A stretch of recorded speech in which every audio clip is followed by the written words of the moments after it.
Every true love story begins with a single, defining moment. A moment that cracks the world open and changes the course of everything. Sometimes, it arrives exactly when you least expect it.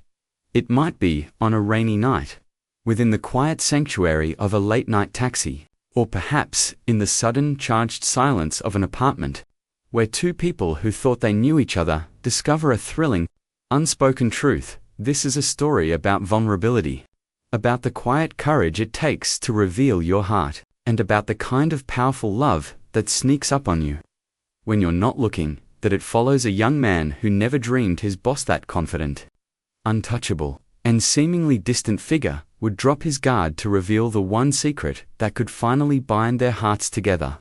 What started as a simple, necessary act of kindness became the beginning of a connection neither of them could possibly ignore. The rain had been falling all evening, a soft, steady rhythm against the city's electric neon glow. I was sitting alone in the dimmest corner of the lounge. My tie was already loosened, and the last of my soda water was sweating cold in my hand. My colleagues had all vanished hours ago. Some had slipped away home, others had chased after-parties that would end in blurred memories and regretted text messages, but not him. Daniel Hart, my boss, he was still by the bar. Shoulders squared even in his fatigue, laughing easily with the few stragglers who hadn't given up on the night. His laugh resonated powerfully, the same sound you heard in boardrooms when he closed a massive deal. It was the kind of laugh that made you want to be close, to be seen and acknowledged by him. I knew I shouldn't have been staring, but I couldn't stop. Daniel was everything I wasn't. Effortlessly charming, fiercely intelligent, with that quiet authority that commanded attention without him ever needing to raise his voice. In the office, he was sharp suits and decisive actions. But here, bathed in the warm, hazy light, under the low buzz of the evening, he felt wonderfully human. His tie hung loose, his shirt collar unbuttoned, and his cheeks were flushed slightly from the whiskey. And yes, he was definitely drunk. I checked my phone. It was well past midnight. I should have gone hours ago, but the sight of him, half slumped on the leather bar stool, kept me anchored to the spot. Maybe it was loyalty. Maybe it was worry. Or maybe it was the aching, unspoken truth that had taken root deep in my chest. I loved him. More than just liked him, Ethan. His voice rang out suddenly, his blue-gray eyes finding me easily across the dimly lit room. Come here, will you? I swallowed hard, stood up, and tried to smooth the wrinkles from my shirt. My steps felt clumsy and loud crossing the floor. Yes, sir. I tried to keep my voice neutral. He waved a dismissive hand. No, sir, it's past midnight.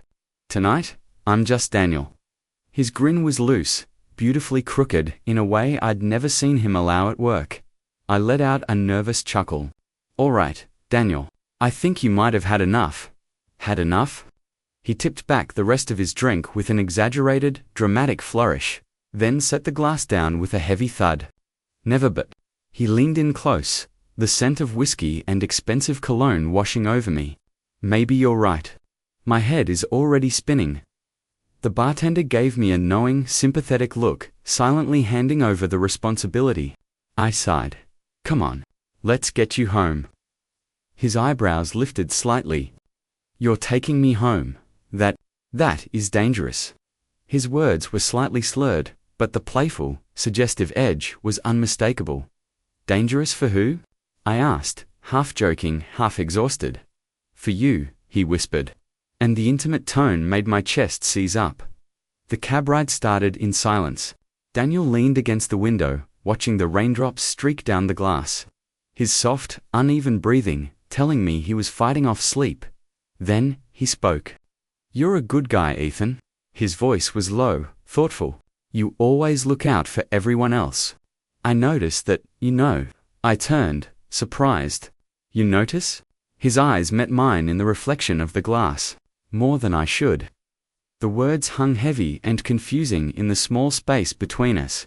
My heart raced. Did he mean what I hoped he meant, or was it just the whiskey talking? By the time we reached his high-rise apartment building, a sleek structure that perfectly reflected his success was completely lost. I quickly paid the driver and helped Daniel out of the car, guiding his arm over my shoulder. He was heavier than he looked, but he leaned into me completely, without any hesitation. His apartment was pristine, all clean lines and expensive, understated taste. I guided him to the enormous couch, where he practically collapsed with a groan. Water, I muttered to myself, heading straight for the kitchen. When I returned, he was half sprawled, half sitting, his tie completely askew. He looked up at me, his expression softer, more vulnerable than I had ever witnessed. "Why are you so kind to me?" he asked suddenly. I froze. "Because you're my boss, and you needed help." "No."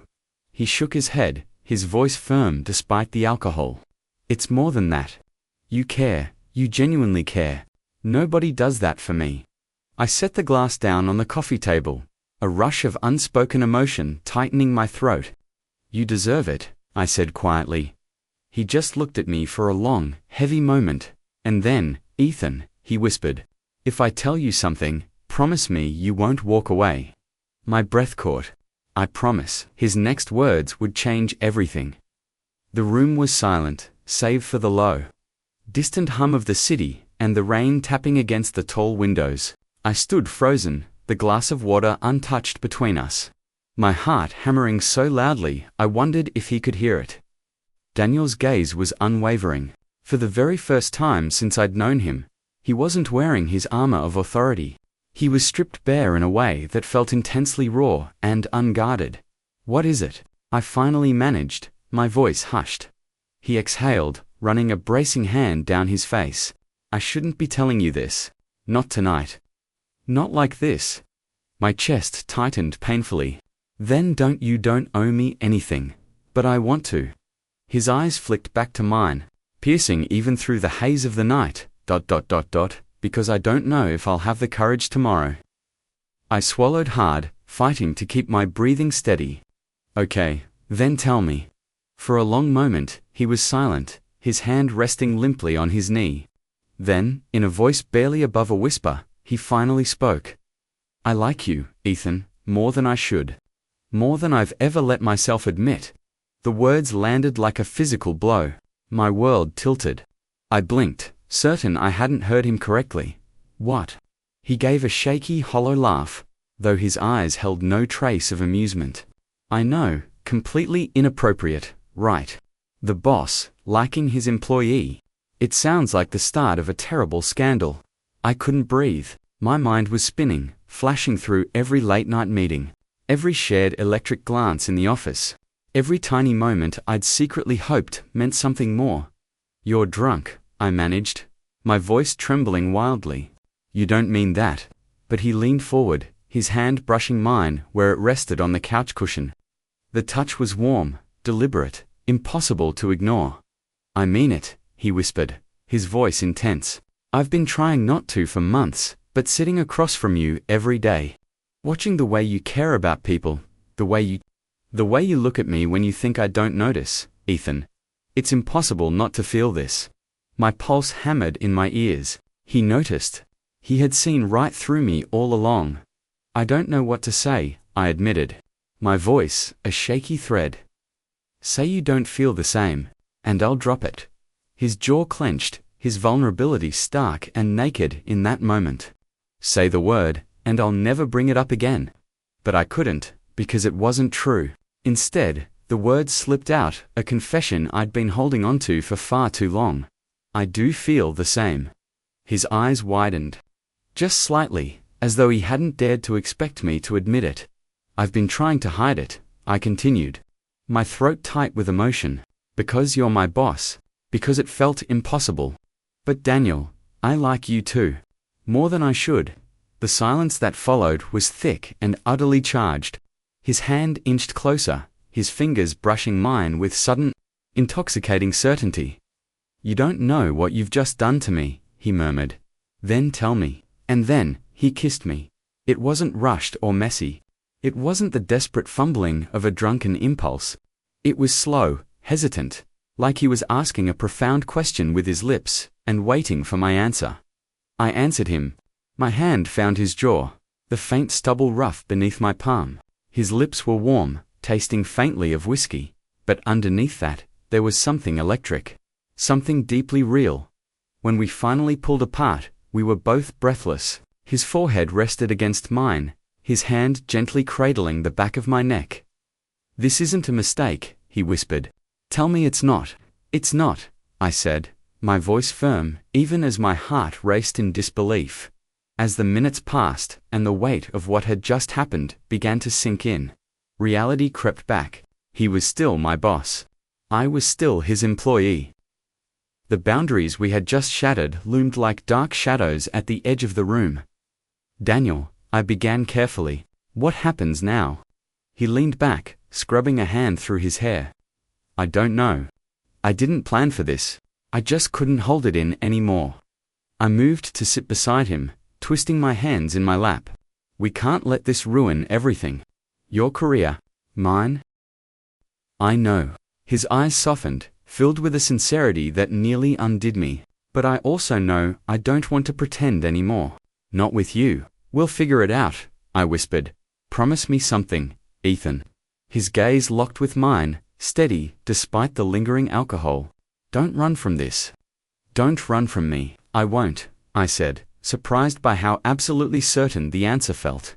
Later, after he'd finally dozed off on the couch, I sat in the quiet glow of the apartment. My thoughts were racing, but his hand still rested near mine, his chest rising and falling in a steady rhythm. I should have felt guilty. I should have been terrified of what tomorrow would bring. But all I felt was a strange, aching relief, because for the first time, the feelings I'd buried deep finally had a place to belong. Still, as I slipped a blanket over him and whispered goodnight, a question gnawed at me. When morning came, would he even remember? And if he did, would he regret it? The pale, cold light of dawn crept into the living room. I woke to the sound of soft rustling, my neck stiff from dozing upright in the armchair. Daniel stood by the window, coffee mug in hand, his shirt wrinkled from the night before. He looked composed again sober. Every inch the formidable man I knew from the office. Panic flared in my chest. Did he remember? "Morning," I croaked, my voice rough. He turned, and for a heartbeat, something warm and soft flickered in his eyes. "Morning, Ethan." I sat up straighter. "How's your head?" He chuckled softly. "Sore, but manageable." He hesitated, then added, his voice dropping slightly, "I remember everything." My breath caught in my throat. "I meant what I said," he continued, his tone steady and resolute. None of it was just the whiskey talking. Relief and fear tangled violently inside me. "So what now?" He set the mug down on the windowsill, walking closer until he stood just a step away. His gaze searched, mine cautious, yet utterly resolved. "Now," he said quietly, "we take it one step at a time. Carefully, honestly, no games." My chest tightened with something that felt dangerously like hope. "Okay," I whispered. And when he reached for my hand warm, solid, and certain I didn't pull away. That morning, as the city began to stir beyond the glass walls, something unspoken settled between us. A beginning, a risk, a powerful promise. And though I didn't know where it would lead, I knew one thing with startling clarity. I wasn't going to run. The office had never felt so utterly suffocating. The Monday morning after that night was technically business as usual. Emails pinged, printers whirred, phones buzzed. But to me, everything felt amplified. Every glance, every word, every subtle brush of air when Daniel walked by my desk. And he walked by often. "Morning, Ethan," he, double quotes, said casually. His voice pitched low enough that no one else paid attention. His eyes lingered a fraction longer than necessary. "Morning, sir," I replied automatically, my throat dry. His lips twitched. "Daniel," he corrected in a near whisper. I forced a polite, efficient smile, ignoring the way my co-workers looked at me. They were waiting for their daily dose of Daniel Hart, the figurehead who steered the ship with unwavering calm authority. None of them would ever guess that just 2 nights ago, I'd kissed him in his penthouse while the rain hammered against the glass. The memory made my pulse race. But it also fueled a sharp spike of anxiety. What if someone noticed? What if our secret slipped? I spent the entire morning buried in reports, diligently avoiding his gaze when he led meetings. But every so often, our eyes would meet across the polished boardroom table, and a silent humming current would snap between us. It was intoxicating and terrifying all at once. That evening, after most of the team had cleared out, I lingered at my desk, pretending to organize paperwork. The office was quiet now, the skyline outside painted in deep twilight blues. A shadow fell across my desk. "You're still here." Daniel's voice was soft, laced with exhaustion. I looked up, offering him a small smile. "You are, too." He leaned against the edge of my desk, his tie loosened just slightly, his sleeves rolled up to his forearms. The sight of his relaxed professionalism made my heart skip. "I was hoping we could talk," he said. My throat tightened. "Here," his lips curved subtly. "No upstairs." The company's top floor was the executive suite, quiet and utterly empty after hours. My nerves buzzed as I followed him into his enormous office. The door clicking shut behind us, the air shifted instantly. No prying eyes, just him. Just us. He turned, his expression softer than I'd ever seen it in daylight. "I hated today," he admitted. I frowned. "Why?" "Because I had to pretend." His jaw tightened with frustration. "Pretend I didn't want to be near you. Pretend I don't watch the way you furrow your brow when you concentrate. Pretend I didn't kiss you 2 nights ago and feel like the ground shifted under my feet." Heat flooded my chest, dissolving my fear. "Daniel," he stepped closer, his voice dropping to a low, powerful register. "Tell me you felt it too." I did. The confession tumbled out, breathless. "I've never stopped thinking about it." Relief flickered vividly in his eyes. He reached out, his fingers brushing mine. The touch was fleeting, restrained, but it sent a sharp jolt through my entire body. "We're playing with fire," I whispered. "Then, let's be careful," he replied, his gaze steady. "I'm not asking for a scandal. I'm asking for honesty between us." I exhaled, my resistance crumbling. "Okay." And then, in the absolute hush of his office, he pulled me into his arms. The embrace was grounding, steady, not the reckless, dizzying kiss of the other night, but something gentler. A promise tucked into the curve of his shoulder. For a precious moment, the world outside simply ceased to exist. Over the next few weeks, our lives became a delicate, thrilling dance. At work, we were meticulously professional. Boss and employee, nothing more. But in stolen moments, the mask slipped. A lingering glance over coffee. A brush of fingers when he handed me a file. A midnight text that simply read, "Thinking of you." And when late nights blurred into dawn, I sometimes found myself in his apartment again, sharing quiet dinners, soft laughter, and a closeness I'd never dared dream of. It was intoxicating, but it terrified me. With every shared secret smile, the risk grew heavier. The first crack in our careful facade came on a Thursday afternoon. I was reviewing a project with Olivia, one of my teammates, when Daniel walked by. He paused, offering a comment about the design draft, his tone perfectly neutral. But I caught a flicker of something in his eyes when Olivia laughed loudly at one of my quick jokes. Later, alone in the elevator, he stood uncomfortably close. His jaw set. "You and Olivia seem friendly," he remarked, his tone flat. I blinked. "She's my coworker." His eyes narrowed slightly. "She laughs at everything you say."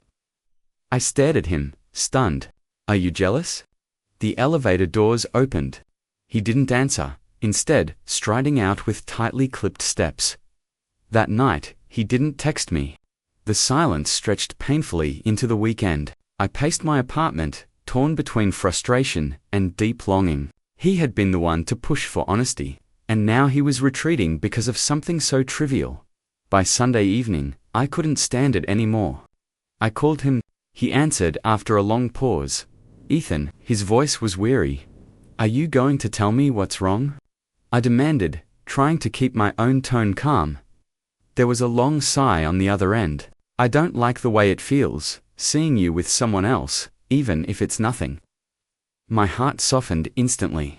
"Daniel, you can't ask me to hide at work and then get upset when people talk to me. That's not fair." I know, he admitted, his voice low. This is new for me. I don't know how to handle it. Then let's figure it out together, I said gently. But, you have to trust me. Silence. Then, finally, I do trust you. The following week, he showed up at my desk after hours. I owe you an apology, he said simply. I looked up, startled. You're right. I can't have it both ways, wanting us to be careful, but also acting like you're mine in every space. I'm learning. His eyes held mine, steady and sincere. But I don't want my insecurities to push you away. Emotions swelled in my chest. They won't, I said quietly. Not unless you shut me out. His expression softened, and he reached down, brushing his hand briefly against Mina, fleeting touch, but enough to melt the lingering tension. In that moment, I realized something vital. We weren't just navigating an office romance. We were building something fragile, something real, and if either of us let fear or pride win, we'd lose it before it had a chance to bloom. That Friday night, he invited me to his place again. We sat on the couch with takeout containers between us, the city lights glowing through the windows. It was quiet, peaceful, until he set his food aside and turned to me. Ethan, he began, his tone serious. What do you want from this? I blinked. What do you mean? I mean us. He met my gaze. I know what I want, but I need to know what you're hoping for. I hesitated, fear prickling my skin. I want something real, not just stolen moments, not just a secret we hide forever. His jaw tightened. That means risk. I know. I met his gaze, my voice steady. But isn't it worth it? For a long moment, he studied me. Then he leaned forward, pressing his lips to my forehead with a tenderness that made my chest ache. Yes, he whispered. It's worth everything. That night, I fell asleep in his arms for the first time, the steady rhythm of his breathing lulling me into dreams. And though I didn't know what the future held, I knew this much. The line between us had already blurred, and neither of us was willing to step back. The only question was, how long could we keep walking this line before the world noticed? Secrets are heavy. They weigh on the tongue, on the skin, on the space between two people who want to live openly, but can't. By the time spring settled over the city, our secret was no longer just a quiet thrill. It was a burden we carried into every boardroom, every coffee run, every shared elevator ride, and people were starting to notice. It began with whispers. A curious glance when Daniel lingered at my desk longer than necessary. Raised brows when I left late, just minutes after he did. The office was a jungle of speculation, and while no one said it outright, I could feel the questions buzzing around us like insects. One morning, Olivia leaned across my desk, her voice low. You and Hart seem close lately. My chest tightened.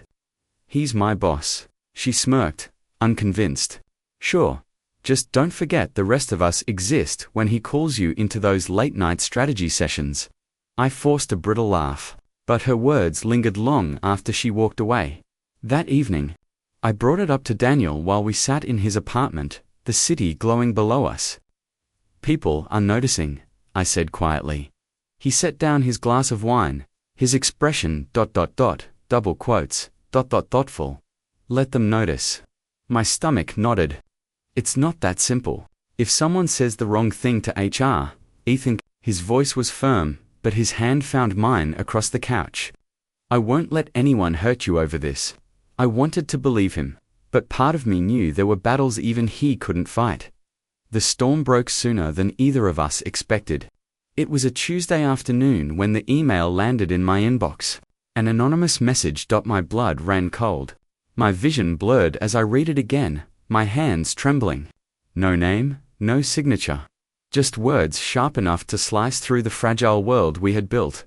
I barely heard the office noise around me. My chest tightened, panic clawing up my throat. Daniel noticed immediately. He appeared at my desk, his voice calm, but his eyes sharp. Ethan, my office. Now. I followed him, clutching my laptop like a shield. Once the door shut, I thrust the screen toward him.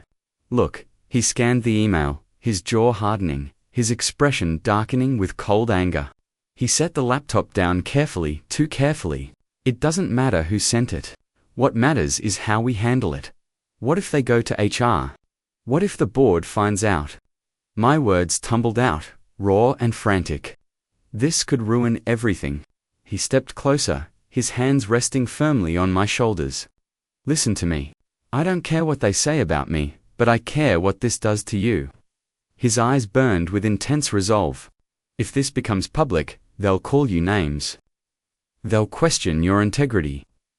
Stop, I whispered, tears stinging my eyes. Please. The silence stretched, broken only by the low hum of the city below. I don't regret us. I said finally, my voice trembling. But I'm scared, Daniel. I don't know if I'm strong enough for this. His expression cracked, vulnerability bleeding through the hard lines of his face. Don't say that. Don't say you'll walk away. I shook my head. I don't want to, but then let it destroy our careers. He interrupted fiercely. None of that means anything if I can't be honest about how I feel about you. His words hit me like a wave. Daniel.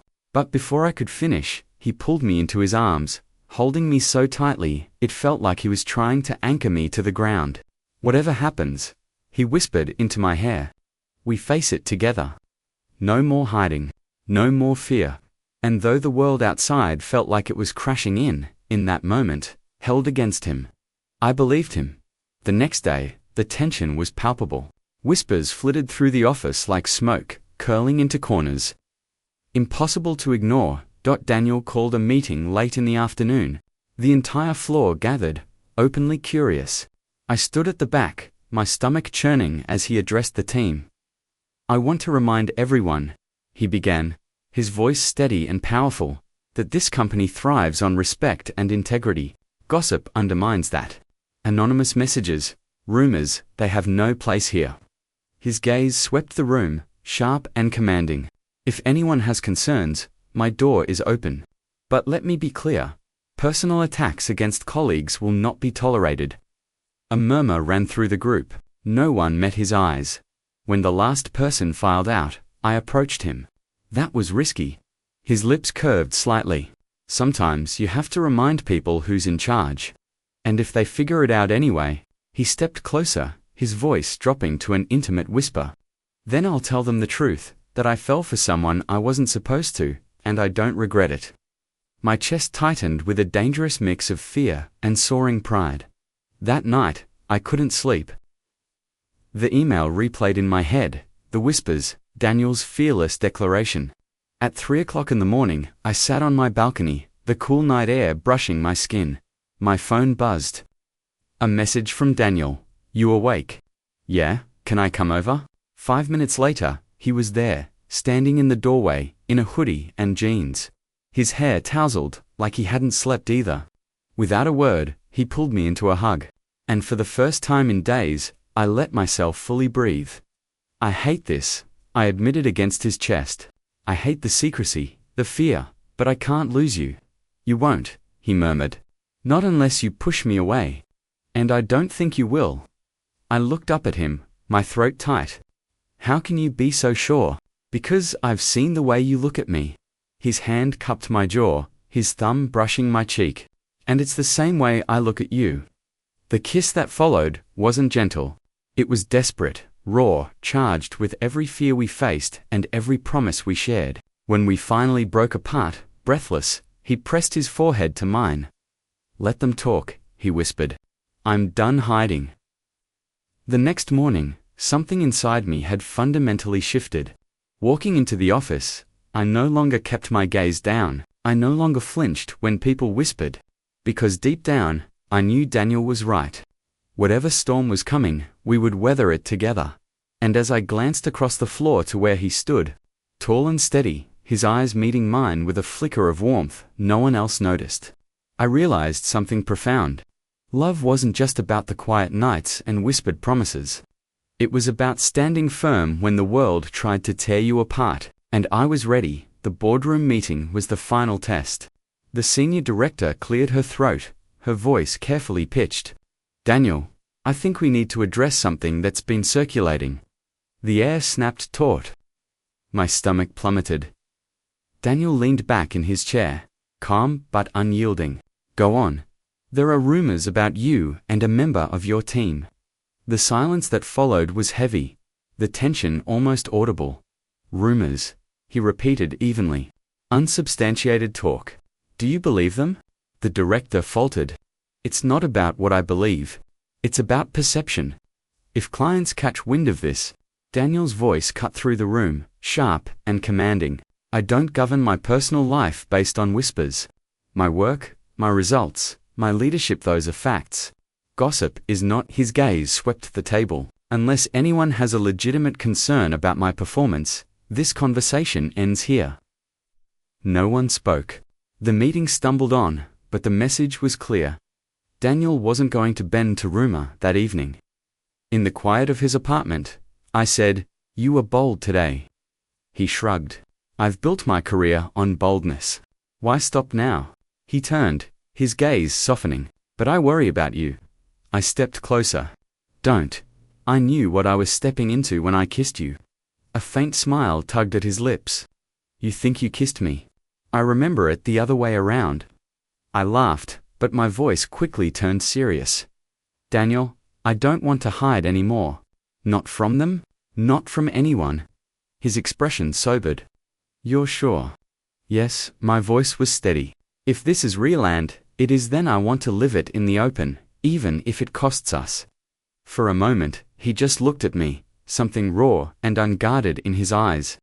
Then he nodded slowly. All right. No more hiding. The following week, the company hosted its annual gala, perfect stage for a final showdown. Nerves coiled tight in my chest as I entered the ballroom. Daniel arrived soon after, commanding attention in a tailored tux. I hovered near the edge of the room, unsure how the night would unfold. Then, across the crowd, his eyes found mine. For a heartbeat, the world narrowed to just us, and then, he did something that took my breath away. He crossed the room without hesitation, without disguise. When he reached me, he didn't stop at a polite distance. He took my hand. Gasps rippled through the crowd. Conversations faltered. Daniel's voice was steady, carrying just enough for those nearby to hear. I'm done pretending, Ethan. If anyone has a problem with me being with the man I care about, they can take it up with me directly. My heart thundered in my chest. Then, the applause. It started small, then spread. The sky hadn't fallen. The world hadn't ended. Daniel squeezed my hand, his eyes never leaving mine. See, he murmured. We're still standing.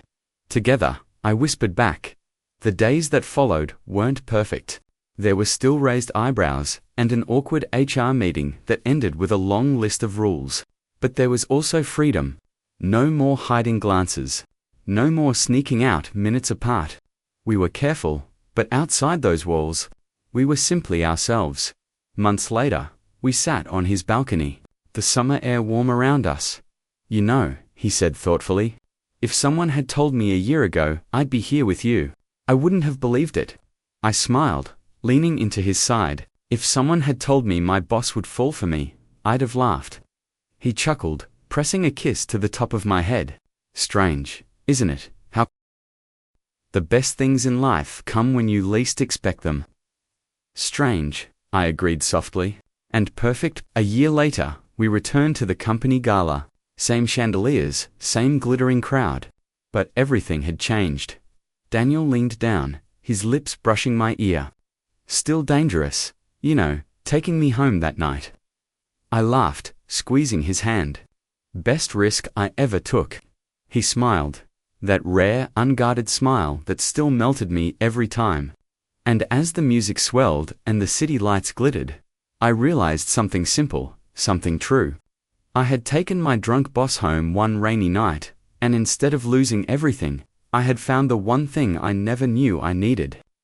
Love.